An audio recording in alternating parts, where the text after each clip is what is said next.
Welcome back, everyone, to the football. Whoops, let's try that one again. Welcome in, everyone, to the Wild Card Weekend edition of the Next Game, New Game podcast. Very excited. The playoffs are officially here, and we're getting ready for Matt Cadrillo back here with you. Ian Hunter is back with us this week. Hey, Ian, good to have you. Belated happy holidays to you and a happy new year. Oh, it's same to you, Matt. And boy, has it been busy lately. It's good to be back talking some football and not running around like a chicken with its head cut off. I feel you there, man, especially with the baby coming in 3 months. How's everybody? Yeah, it was nuts. Went back to see some family during the holidays, and everyone was, rubbing, the missus' belly and asking how everything's going. So we're, a few months away, and I don't know if I'll ever have time to do a podcast again.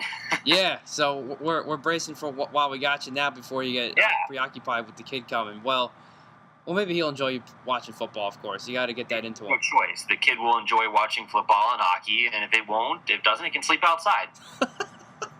There you go. That's good parenting. Yeah, of course, right? I kid, of course. Of course, yeah. So let's jump into it with the Wild Card Weekend edition. We'll jump through all the 4 games that we got this weekend, and then we will do a quick little preview recap where the Eagles and Steelers stand as they both enjoy bye weeks this week as they await their divisional round matchups. The Eagles play Saturday, the 13th at 4:35. The Steelers are the 1 o'clock game. Sunday, the 14th, we'll get into them a little bit later on. But first, Ian, let's start with the Saturday Wild Card Weekend games. And, before we get into it, I have to say this is going to be I want to say one of the more intriguing and fun Wild Card playoff weekends I think we're going to have, just because it's just such a different dynamic that the NFL really hasn't had in quite some time, where you got teams in there that haven't been in there in quite some time. Of course, the Bills headline it all. First time they were in since 1999. The Titans sneak in, too. It's been a while since they've been in the playoffs. So I like this kind of new feel to the playoffs this year. It's almost like the phrase that I'm going to steal from you, Ian, that you like to say, a new car smell, if you will. Yeah, it's a new car smell. And, man, I haven't said that in a while, so thanks for bringing that back.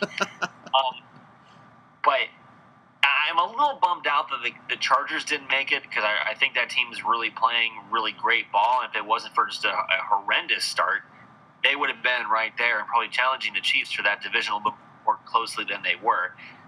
So I know, but it's going to be intriguing. The only thing that bums me out is Shady McCoy getting hurt last week.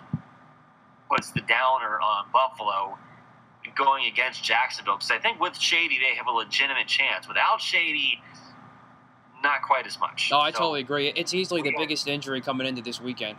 No doubt about that. Because even if he plays, I mean, it's an ankle sprain, and we've all had them. Even if he plays, he's not the same player. Right. He's no way he's going to be 100%. No. And so for the things that whenever I have an ankle sprain, it really hurts, and it bothers me for quite a few days. And I'm not a professional athlete trying to run from other 300-pound men. So it's a real dynamic, especially with how much speed that Jacksonville team has. I think it's the biggest storyline of Wild Card Weekend. Yeah, no question, and we will get into that game coming up, as that is the Sunday game at 1 o'clock. We'll get up to that in a couple seconds. But first, we go to the Chiefs hosting the Tennessee Titans. And, of course, they're in the playoffs for the first time in quite some time. And I'm really surprised that they snuck into the playoffs, considering how much they were reeling at towards the end of the season with some injuries. They weren't playing very well. They were just overall just a very sloppy football team, especially on the offensive side of the football. They stunk. Yeah, exactly. And they can't afford, obviously, to do that on the road, and obviously a tough environment of playing against the Chiefs, who really haven't played that great of amount of football either in the second half of the season, mind you. But when I look at this game, Ian, I just look at both these teams that haven't really been playing right now. They're kind of stumbling into the playoffs. The Chiefs are playing a little bit better than they were a couple of weeks ago, but having still won the division.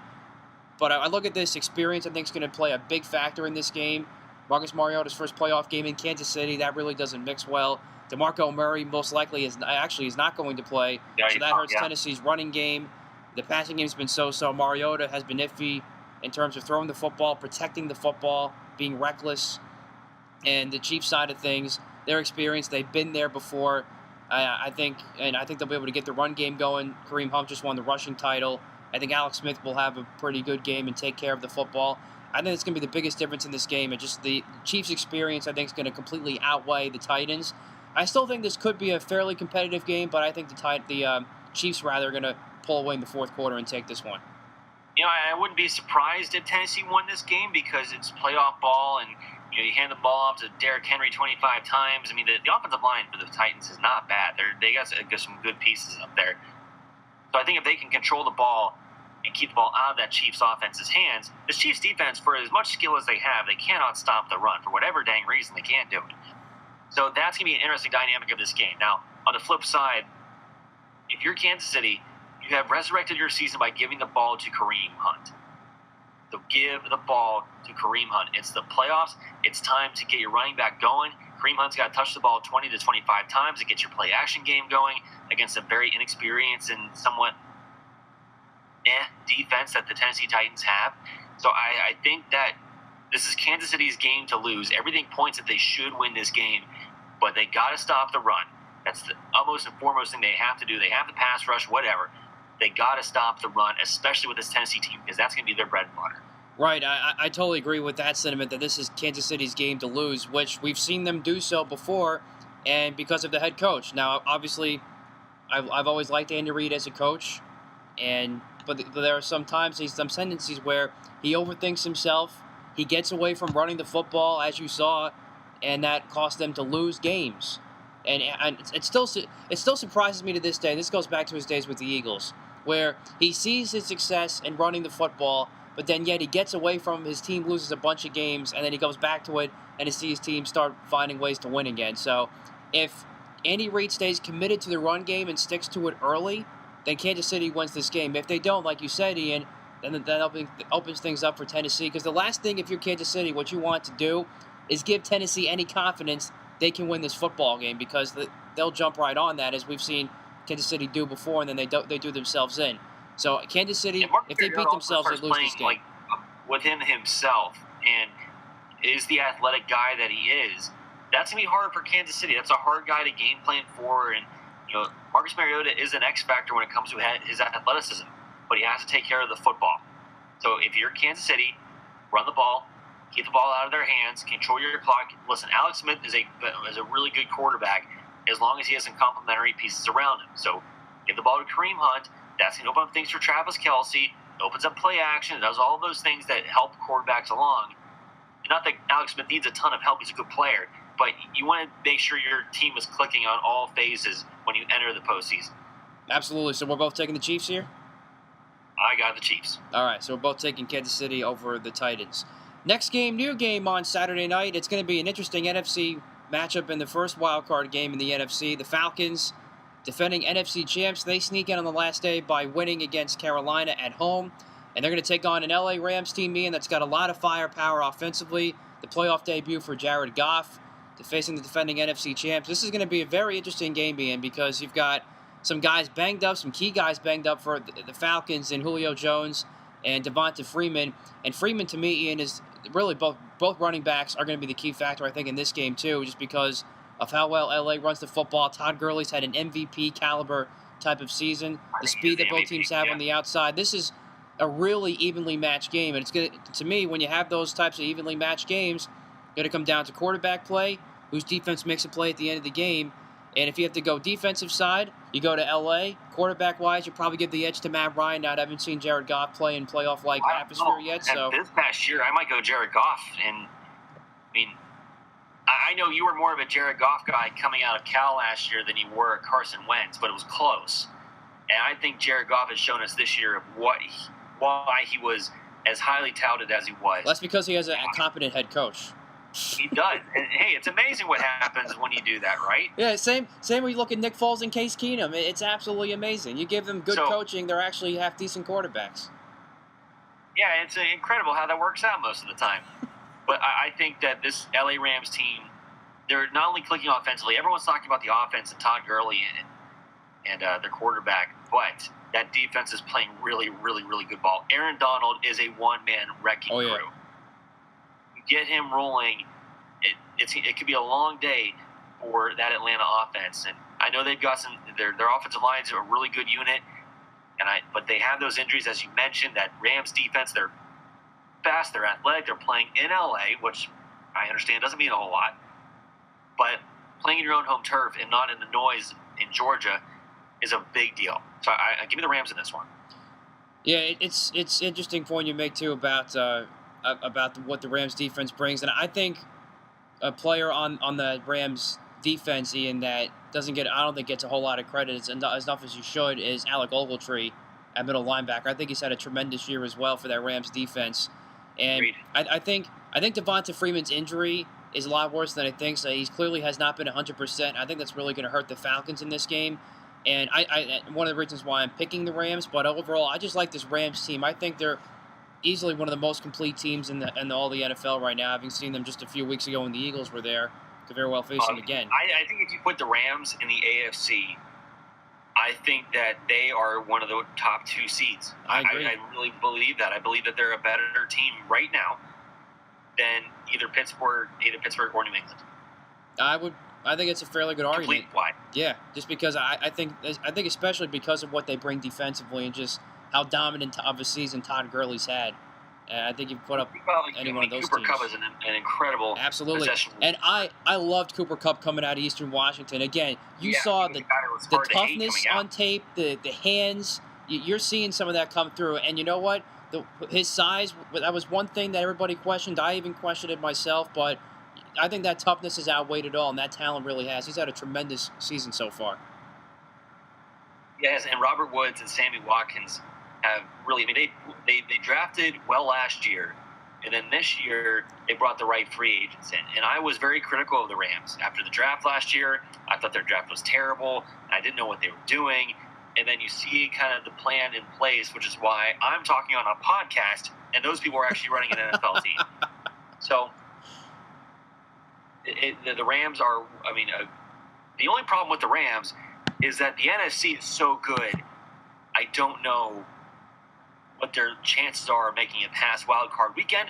But that being said, giving them to move past into the divisional round. Yeah, I like the Rams too overall in this game. Again, what they bring defensively, I think they'll be able to control the game with Todd Gurley there. The only thing I worry about is Jared Goff. He has to be able to protect the football. That's the only way I think that could derail the Rams. And you're going to see the Falcons try to do some confusing things. There's a lot of speed for that Atlanta defense, so he's got to be careful. Right. So, but I still think the Rams will pull out this one as well. So, Ian and I are 2 for 2 so far. Not splitting yet. Now we go to the Sunday games. Next game, new game. 1 o'clock. Ian, we started talking about this already. The Bills in their first playoff game since 1999, taking on the Jacksonville Jaguars, who are hosting their first home playoff game since the early 1900s. And that is going to be an interesting scene. 1990s, let's make sure that's stated correctly. Not 1900s. Oh, 1990s. I'm sorry. Yes, 1990s. Yeah, you're right. I'm sorry. 1990s. Well, they were franchised like 1995. Yeah, I'm sorry. Yeah, 1990. I forgot. They were only 1996. Yeah, I'm sorry. Got that confused there. So, I'm very curious just how the crowd's going to be there, Ian. How much of a home field advantage the Jaguars are really going to have. Because let's face it, that's a flimsy fan base, and rightfully so, I guess, because the team hasn't been that great. NFL football is really the second tier to college football in that part of the United States. So I'm curious to see what that crowd's going to be like down there in Jacksonville. I don't think this game has as much to do with the home field advantage as in the two teams that are coming into play. And I have a point. The whole idea is that Buffalo's coming in, not a ton of skill on that team, but they have a ton of workman-like guys on that team. So they can outwork you. They certainly can. They get some good players. On the other side of the ball, Jacksonville has all of these blue-chip players on really both sides of the ball, but they haven't played real well lately, and their quarterback is as inconsistent as they come in Blake Bortles. Blake Bortles is actually on the more consistently bad side than he is inconsistent. So, and he has not played well here the last couple of weeks. So Jacksonville's coming into this game having not played real well the last 3 or 4 weeks, and Buffalo's coming in having lost Shady McCoy. So everything points to Jacksonville winning this game and probably winning handedly.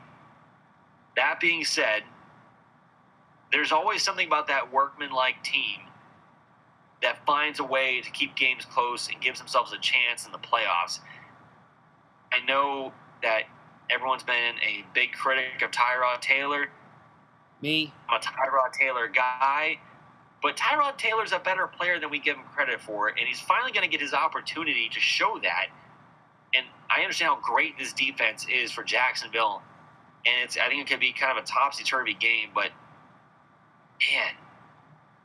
Oh, okay. Well, Shady's not going to be the same. Everything tells me that Jacksonville should win this game, but I can't help but feel like Buffalo's going to win. So you're going Buffalo. I'm going to go Buffalo. All right.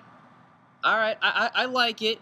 If Shady were 100%, then I'd be more tempted to pick Buffalo in this game, Ian, just because I love Jacksonville's defense, but I don't know how much I trust Blake Bortles. And I think what Jacksonville's going to do in this game run the ball exactly. They're probably going to run the ball a good 30, maybe even 40 times just to keep that ball out of Blake Bortles' hands to try to prevent him from making mistakes.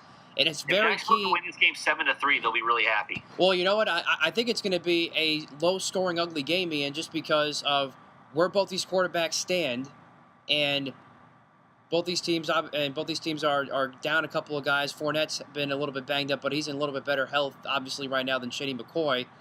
And it's going to come down to ball control and defense in this game. It's going to be one of those ugly games, and when it comes down to it, I go with the team that has the better defense and the healthier running back right now in Leonard Fournette. So I'm going to lean Jacksonville in this game, but I can see this being a close, ugly game. And Tyrod Taylor, as I mentioned before, I've been one of his biggest critics. You mentioned that, Ian. He's got to prove it to me, but Tyrod Taylor will show me a lot in this game based on the dynamics that we're talking about right now. But for now, I'm going to lean Jacksonville to squeak this one out in a close, ugly game. I wouldn't be surprised if it's a field goal fest, but I think Jacksonville pulls it out still. I think it's an ugly game. All right. And then finally, next game, new game on Sunday afternoon, 4:40. I'll call it the more marquee matchup of this weekend, being a third divisional showdown in the NFC South. This is a big game. I can't wait for this. Me too. Exactly right. Carolina Panthers at the New Orleans Saints.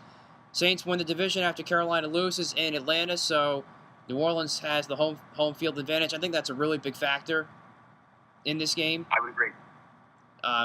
Just for Carolina's sake. And Cam Newton, he showed me he's very frustrating. Why I'm always been a Cam Newton hater, I guess, so quote unquote. I don't want to say hater, but I've been a harsh critic of his because of what we've seen the last 2 weeks. It's the pure definition of why I can't fully trust Cam Newton as an NFL quarterback because of the continued inconsistencies he has. Now, if you let him get out of the pocket, you let him be mobile, he's very dangerous and he can lead your team to score a lot of points. But if you're able to get pressure on him, you start him around a little bit, you start frustrating him, that's when he starts forcing things, and you just see his overall body language drops so quickly. And to me, you just can't be a successful quarterback in this league if you are just down mentally that quickly. It doesn't work in the playoffs, and it still amazes me that they got to the Super Bowl a couple of years ago. I mean, I think mainly because of that defense and the run game that he had.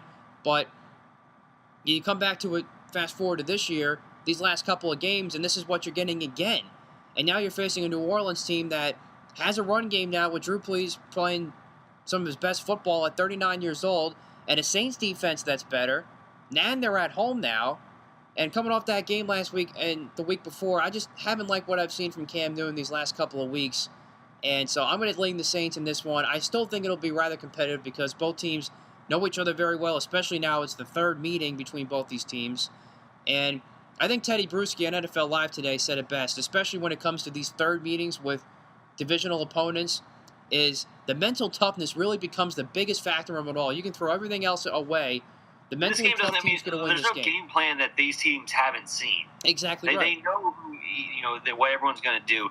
The biggest X factor in this game is Alvin Kamara. I mean, he's been a stud this entire year. What a great pick. I still to this day cannot believe he fell to the third round of the draft last year.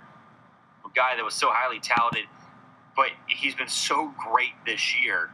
And you're right about Cam Newton. Cam Newton's game is based a lot on his confidence. And if you rattle that confidence, he is not the same player. But boy, if that confidence gets going early, it could be a long day for you. So this is the Saints team. You have to make sure that Cam Newton is playing from the pocket. Listen, if Cam Newton beats you from the pocket, you know what? It happens. But you got to keep him in the pocket. It's up to your defensive line, your linebackers, to make sure that he is staying put. You make him beat you with his arm. And because if he gets going, Matt, it's going to be a long day for anyone. And Carolina's defense is no slouch either. That's why I think that's ultimately going to keep the Panthers in this football game. Yes, but I think that this Saints team, that running game, and let's not forget, the passing game for the Saints is by no means a slouch. As great as his running game has been, you still have Michael Thomas. You still have a couple other guys on this team that are legit players. So, yeah, but I think it's the Saints. I think they're too good. And the Saints are another team that if they were in the AFC, they would probably be a much more highly touted team. Give me the Saints. Yep, I'm going to take the Saints as well. So that'll conclude our picks for Wild Card Weekend. Before we wrap it up for this episode, quick thoughts on the Eagles and Steelers, where things lie as of right now. And since we're on the Saints in the NFC, because that's who the Eagles would face if that shapes out that way, we'll talk about the Eagles first. And they're going to face the Saints, the Panthers, and the Falcons. So one of those NFC South teams in the divisional round. And when in terms of best matchups for the Eagles going forward, that's the team that we just picked, Ian, is the team, if I'm the Eagles, I don't want to see is the New Orleans Saints, because everyone's been talking about that's the cold weather, especially the way the temperatures have been up here in the Northeast, the last week or so, that can hurt a dome team. You got to throw that dynamic out the window. I know we just talked about home field advantage being a big factor in this particular game with the Carolina Panthers. Travel in the weather and travel in the playoffs are running games and defenses. And the Saints have that. Saints have both. But they've done it before is what I'm saying. Because Drew Brees came into Philadelphia the last time the Eagles were in the playoffs in 2013 and came in and knocked them out. So Drew Brees can win on the road in the cold is what I'm saying. Yeah, Drew Brees will be fine. He's a great player. Here's the problem is Nick Foles. And it's not that Nick Foles isn't he's a good player. He's probably the best backup quarterback in the NFL. He's had success as a starter. He is the best backup quarterback right now, I think. It's not Carson Wentz. If this is Carson Wentz playing, this is a different dynamic. That being said, the Eagles' defense, they've had their issues the last couple of weeks, but there's no doubting the skill. The Eagles' running game and passing game, you can't doubt the skill. So the Eagles have put this together. The Eagles are a number one seed. They're not the same type of team that won with Carson Wentz, but I still think they're a very dangerous team. But despite how dangerous they are, this NFC is so good that any one of these teams could have been the number 1 and number 2 seed down the stretch. It was just a few games separating them. So right. It came down to some of those head-to-head matchups, which, of course, the Eagles were fortunate enough to pull out the game in L.A. that really kind of solidified the number 1 seed for them. And of course, that was a game that Carson Wentz got hurt late in the third quarter. But yeah, any one of these teams can represent the conference in the Super Bowl right now. And listen, if the Saints lose, or if the Eagles lose in divisional weekend at home, it won't be to a bad football team they shouldn't have lost to. Right, but I still think they're in a position where they're still talented enough that the expectation to me for the fan base, I said this last week, is they should at least win one playoff game, that first playoff game at home. If they were to lose that, yeah, it would be to a good team. Yeah, they wouldn't have Carson Wentz, but they were still talented enough. I think they're still talented enough at home to win this game. If they're playing the Carolina Panthers or the Falcons, I think they can win those games. You're playing the Saints, that's totally different. And it all comes down to matchups this time of year. Right. I agree by the fact that if they play the Saints, I probably would not pick the Eagles, but I think the Falcons really the best matchup for the Eagles at this point just because of how inconsistent they are on offense. And I think the Eagles and Jim Schwartz, just from seeing and being at the game last year when they beat the Falcons 24-15, and their amazing run they had offensively last year, I think Jim Schwartz really knows how to game plan to get pressure on Matt Ryan and disrupt that offense a little bit. So I would feel more confident about that. But everybody else in Philadelphia wants to play Carolina again, which I agree. I'd rather play them than a team like the Saints because of the Cam Newton factor we've talked about before. But you face a team that second time. Yeah, you're at home, but that would scare me a little bit more. But I think Atlanta's the best matchup for the Eagles coming into the divisional weekend, so I hope that plays out that way. But either way, the expectation for the Eagles should be they should be able to win at least one playoff game because you're at home. You have the number 1 seed, regardless of who you play. That's just my take on that. And then finally, Ian, let's go to the Steelers now. Of course, they pull out the win against the Browns last week with the Scrubs, with the Browns at 0-16. They had the loss to the Patriots, of course, that set them back. Now they're the number 2 seed. If they likely could play Jacksonville again for a second time, which Big Ben went on the record saying he does want to play again just because he had the 5-interception game. He wants to prove that he can beat that team and play better. Well, I listened to that interview, And he told the radio station he was talking to, he's like, I think you guys know who I want to play again.